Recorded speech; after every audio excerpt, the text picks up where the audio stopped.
Right, up for the gym. Ooh, not nothing there, it's only half full.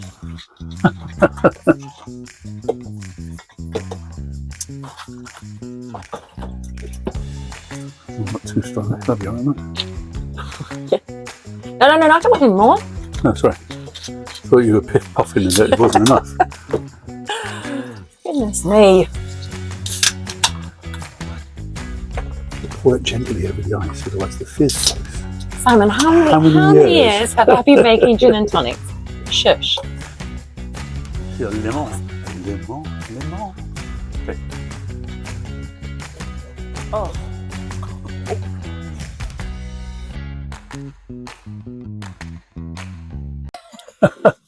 Cheers, darling. Cheers, my darling.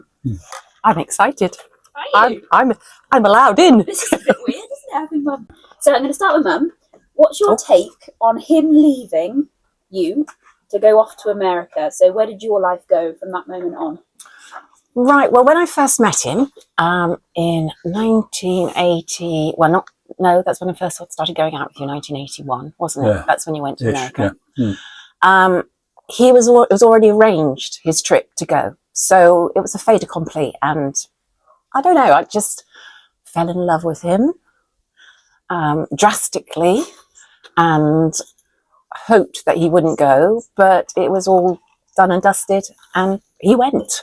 You probably hoped it would be 6 weeks and it wasn't. It wasn't 6 weeks, no. No, It wasn't 6 weeks. What went on. And then Dad, so of course 5 years later you returned. Can you remember when you first got in touch with Mum and how that played out? I probably got this completely wrong, and Mum will correct me. But I got a job. They were building Redditch and Bromsgrove Hospital. So I got contacted by one of my old employees or contractors, and they said, "Would you like to do the commissioning there?" So I said, "Yeah, fine." And he said, "Well, we've got a house up there, so you'll have your own house and everything like that." And I said, "Yeah, I'll do it." And then I looked at the map. There was no sat-nav or anything like that in those days. I looked at the map and I thought, one of the routes I was thinking of taking was through Pershore. So I thought, I'll ring. I knew Mum was married, and so I knew her mum lived in Pershore. So the idea was that I'd just ring and say hi and see how things were and everything like that.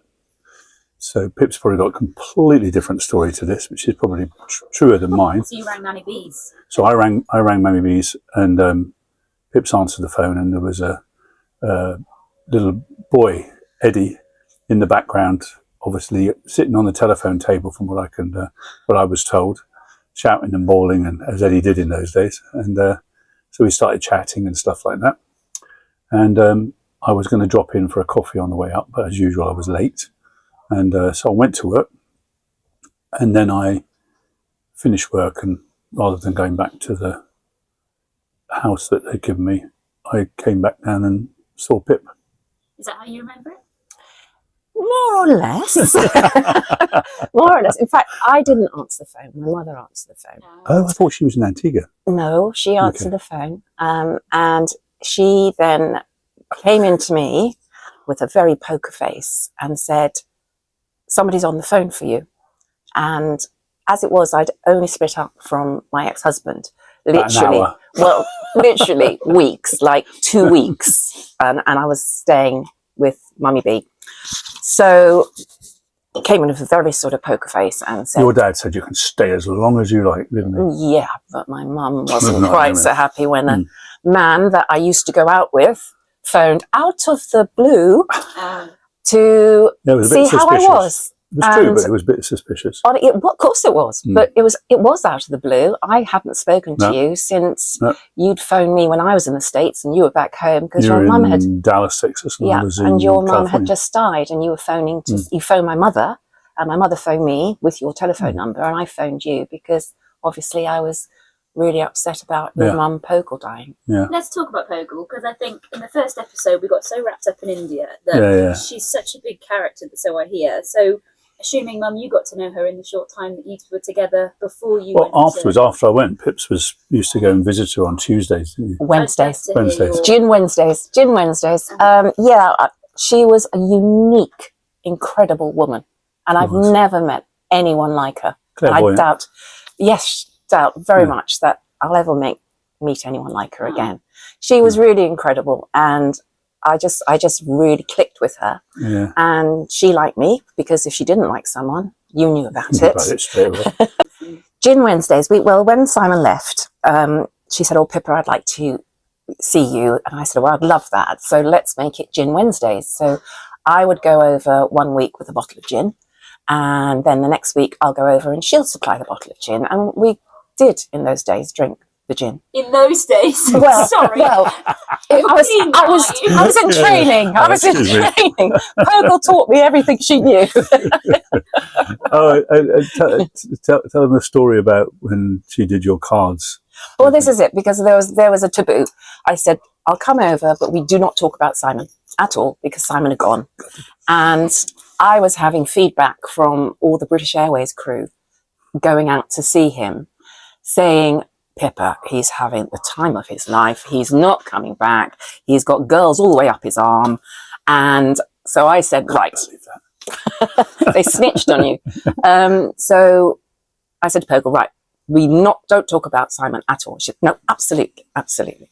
So we did, and we had a wonderful time, and we just talked about everything and anything, and just really clicked. And as I said, she used to do the cards, and she could see ghosts that normal people can't see, and she was just an incredible woman. And what did those cards say? Well, yes, it was very interesting, actually, because she sort of said, all the cards were out in front, and I was 22, so I was a bit spooked by it all. You know, I kind of thought, this is a bit strange, but there you go. It's Simon's mother. I'm sure she's all right.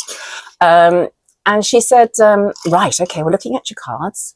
She said, "Yeah, you're never going to be rich, I'm afraid, but you are going to have a very rich life." Yeah, bang on. Bang on, absolutely. She also then said, "You'll get married, and you'll have 4 children." Now, I nearly spat my gin out, because literally about 6-8 months later, before this, I'd had an ectopic pregnancy and lost a fallopian tube. And basically the doctors had said, "Look, you know, chances are of you getting pregnant, you'll get pregnant, but chances of you carrying, it might happen again." So in my mind, I was never going to have any children. So when she said 4 children, the gin spat out. I went, Which we have. Yes, exactly. We have. She was right. Yeah. So yes, she said that. She also said, there was the sort of death card, and I went, "Oh dear, that doesn't look very good." And she said, no, it doesn't necessarily mean death. And I went, "Good." And she said, "No, it's a complete change in direction, or something momentous happening in your life that changes the perception of life." So yes, that was basically it. Lots of other things she said, but you know, basically that was the 4. And the big change in time was you getting ill. Yes, getting cancer. Yeah. So everything she said was right, which is amazing, isn't it? Yeah. But so she sounds incredible. But like, what went through your mind when Dad suddenly popped up again after all those years, knowing that he'd had women on his arm and travelling around the time of his life? He's still paying for it. Yeah, I was flabbergasted. I really was, because I thought that was, you know, as I said, it's 4 or 5 years on. Though we had a lovely connection and everything before, I had got married to Jerry and had 2 kids, and he was having the time of his life on the boats and everything else. So I just thought it was nothing was ever going to happen between us. And I thought it would just be friends. It'd be nice to see you. Yep, occasionally or whatever. Yeah. Yeah. But it didn't happen that way. What did your friends and family think when you started seeing each other again? I said Mummy B wasn't impressed, because she thought something must have been going on for the Well, I think a lot of people 4 from years. your side thought, "Hang on a minute, this is a bit uncanny that he just suddenly rocks up when you've got divorced or getting divorced." Yeah. Yeah. But it was absolutely true. We actually passed each other in Los Angeles airport at one stage. She was flying back from Dallas, I think. Yep, Dallas, and I was going out to LA, and we must have passed each other. Yeah. Incredible. When did you realise that this wasn't just catching up as mates and it was the start of something? About an hour into when you first came to visit, really. Well, I'm glad you thought that, because I thought the same. Yeah. Oh, that's a relief. Yeah. But did you have any doubts, Mum, where you thought, what if they leave again, or what if she... Sure. Of course. I mean, I had children. I was very protective about Jenny and Eddie, and he was a guy that just got up and left and went round the world. And was he going to do that again? But how did you know you wouldn't, Dad? I think before I went, Pips was like kind of the person. Yeah. Definitely. It wasn't the same feeling with anybody else. What, the 100? Not that many. But it literally wasn't the same. So when I came back, it was very easy to fall back into, loving her again, and then the kids and everything. Yeah. Well, that was my next question. I mean, you came back to probably a different mum, but also she had 2 children at this point, and you'd come back from the 0 responsibility life into, okay, this is partly my responsibility now. How did you feel about that? Well, it took a bit of time, but I can't remember the actual period from when we were. It was a learning curve for both of us, because I was very protective of Jenny and Eddie. And I was in Reading, but I was also at Mummy B's, and I was also at the place in Birmingham. So it was a bit like what I'd been used to, really. But Pips was there, so. And I think I ended up moving in with you, didn't I? I didn't stay in the house up there. No, you didn't stay in the house. But what happened was you had got a job in Amman. Yeah. And then we rented the house while you were away, I rented the house in Henbury, in Bristol. Yep. And we went down there. Well, you were in Amman. Yeah. How long was I there? No, you were 3 months and then another trip for 3 months, I think. So how soon after getting back together were you solidly in a relationship, moved in together, in a blended family, as they call it these days? Bristol, I suppose, wasn't it? So how long ago do you think that was? 6 months? It was quite soon, actually. It was summer, and I was at Mummy B's from February, I think. Yeah. So, by July, we had rented a house in Bristol. I had a mate in Clive in Reading, and he said, "Oh, you don't realise the mistake you're making." He said, "Do you realise you're taking on other people's children? It's not going to be so." He said, "And all your mates here, if you sell up," because I had a house in Reading, in Caversham. He said, "If you sell up here, you'll never be able to move back." And I remember saying, "I don't want to move back. It's the last thing I want to do." No, you got quite a lot of advice from your friends. What did, are you doing? What are you doing? Crazy. But it was all the ones that are here every year. They got most of the guys here were well up for it, really, because they love Pips. You knew some of them. Pips knew some of them before me, Not in that sense. Yes. Yeah. No. Repo and Nooks and that lot. What was I can't remember what I was going to say. Bristol. Anyway, the thought of having a family already there and done was fantastic, as far as I was concerned. Yeah. Mm. And the kids, well, it's all, I don't know any different, because all I know is them being brought up with us. But how did Dad, I'll ask you, how did Dad step up to the role? He had definite views on how kids should be brought up. Like, they should be polite, they should eat their food, they should do this, that, and the other. And of course, shake hands and kiss.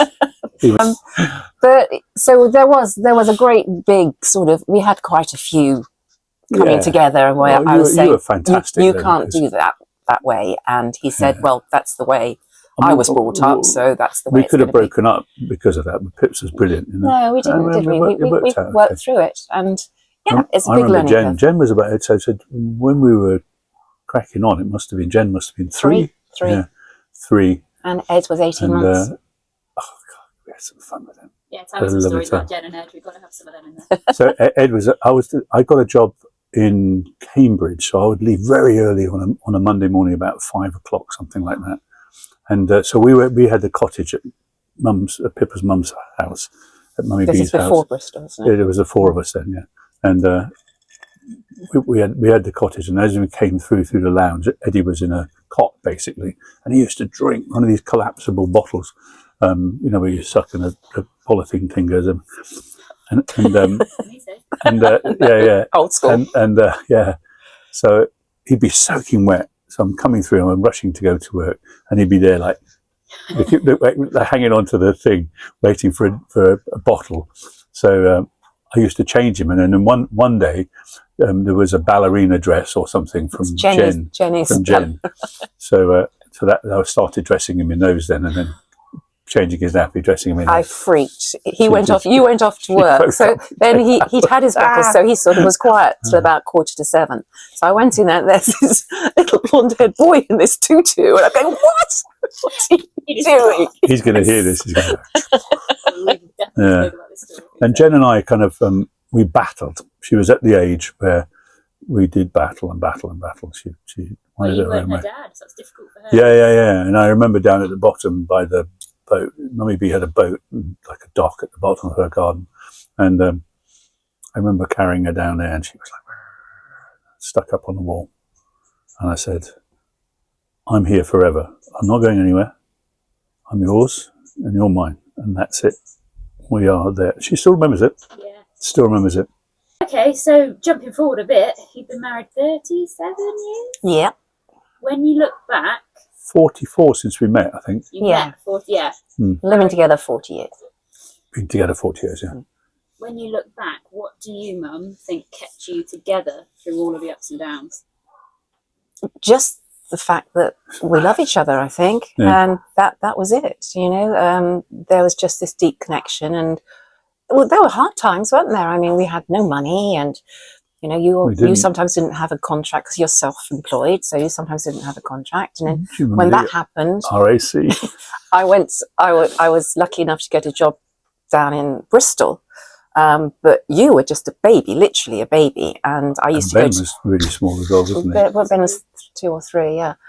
And I remember going off to work at about 7 o'clock in the morning with sort of baby puke on my shoulder, you know, sort of business suit. And I'd come back at night. He would be at home being a house husband. For four children, right, which I've never done before. And did you know what? On a Friday, I got back this one time and I came in all bouncy thinking, yes, it's Friday. You're meeting your brother for a drink. Let's go, we're going to Yes, go out. I said, come on, we're going to the pub. Your dad was sat there in his dressing gown, his hair all akimbo. I didn't even shower. He couldn't even have Done dressed nothing. that day. I hadn't got dressed. Exhausted, absolutely exhausted. I said, come on, we're going to the pub. I've got a babysitter organised. He said, no, I'm going to bed. I need to sleep. It was So like I an went old to the pub. reversal, you know. Yeah, I went to the pub and I had a great time. yeah. And I sat there like, You had a window cleaning business. well, yeah, Not business, you had a job. good job. I can't remember. I think I had an Opel Man. I had a really lovely car. Put a roof rack on it and put ladders on it, and went window cleaning around Ripple and Hall and stuff like that, just to get some money in, you know.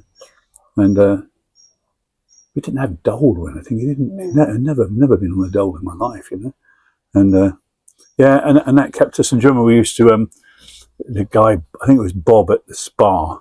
He because everybody will remember Not that sees the us locally. health spa, you mean the spa No, shop. the spa shop in Upton. He used to get our favourite wine in it, like kind of £1.89. Don Darius. Don Darius, yeah. Made your teeth and your tongue would Everything go red, purple. basically. And we used to drink triple vintage cider, didn't we? And White Lightning, or not White Lightning, what was the other one? Diamond White. Diamond White. Yeah. Oh, Just to get you to the scene of the accident very quickly. the good days, eh? Good taste. Difficult question. I'm going to go to Dad. What's been the biggest challenge you've had to overcome together? There'll be a few. I don't know. They weren't. I don't know. Mum? We just got on with it. Yeah, I would like to remind you, you both nearly died. Oh, Oh, yeah, yeah. Oh, yeah, yeah, well, yeah. that's Oh, the that's- dying bit. You didn't mention the dying bit. No, Okay. yes, of course. Yeah, Him right. being seriously Well, ill was Fritz, just yeah, yeah. horrible. Absolutely horrible. But it sort of never sort of dawned on us that you wouldn't make it through, really. No. And the same with me when We I just had cracked on, yeah. cancer, I I wasn't just never I was in thought. Oman. No, I wasn't. I was in Poland, Poland. When, working in Poland. And I remember you Yeah. ringing me, and you said, "Go somewhere quiet." And you said, "I've got breast cancer." And you were so brave. And then you started to cry. I think And I was said, "Right." crying in the car. Yeah. And then I got on a plane a couple of days later, I think, and got back, and then had to arrange things out there to take over from me. But that was it. I came back, and then, but on a spin-off from your cancer, I got ulcerative colitis, didn't I? Because of course it's from Worry stress and worry anxiety. stuff. Yeah, so we've been up and down, both of us, but we just get on with it. What want to talk about when Mum was ill, their attitude to it all, because we've got a whole episode on yours next. But when Mum was ill and some of those stories. It was fantastic. Well, it was so funny.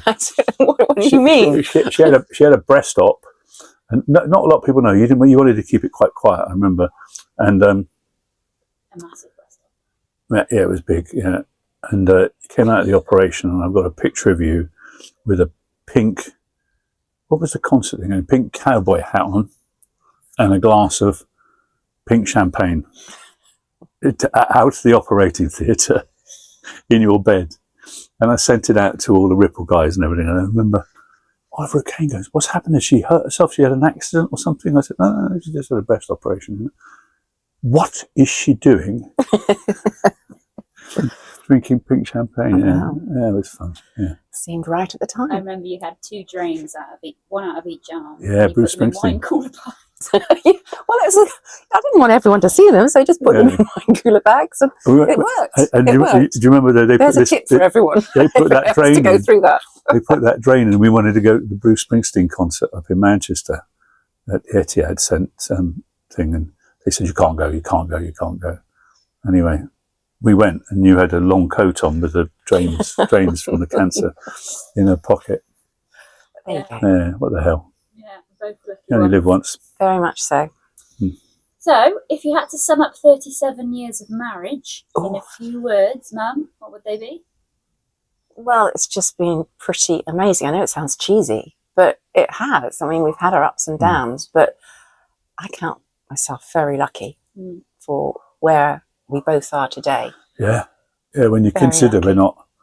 we're not millionaires or anything like that, but we did. Pogo was absolutely right. We have a very rich life, although we don't have any money. Yeah. Yeah. Could have been more. Dad, what's the biggest joy of your marriage? What's been the biggest joy?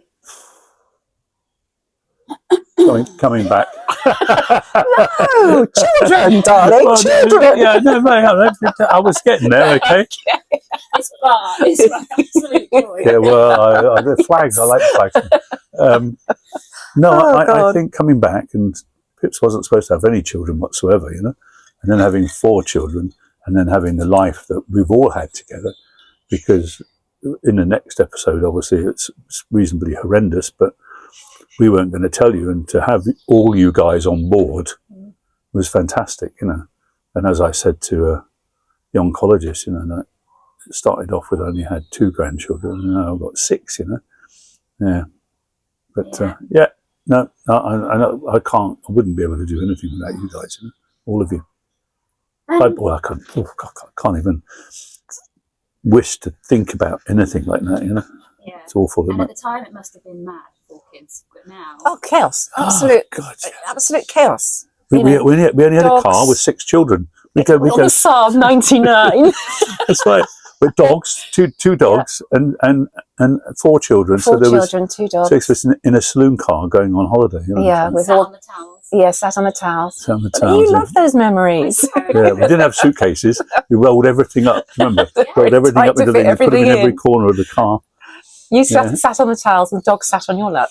Yeah, Brilliant. that was amazing. And all the houses we've had, it sounds really awful. There's nothing necessarily special about the house, but for some reason, something The you two atmosphere, do makes a house a home. So is there any advice? Because all my friends call this place the safe zone. Oh. It's just the place to come, and we want to create that for our kids. So is there any advice to how you've done that with both barns, with all the houses, really?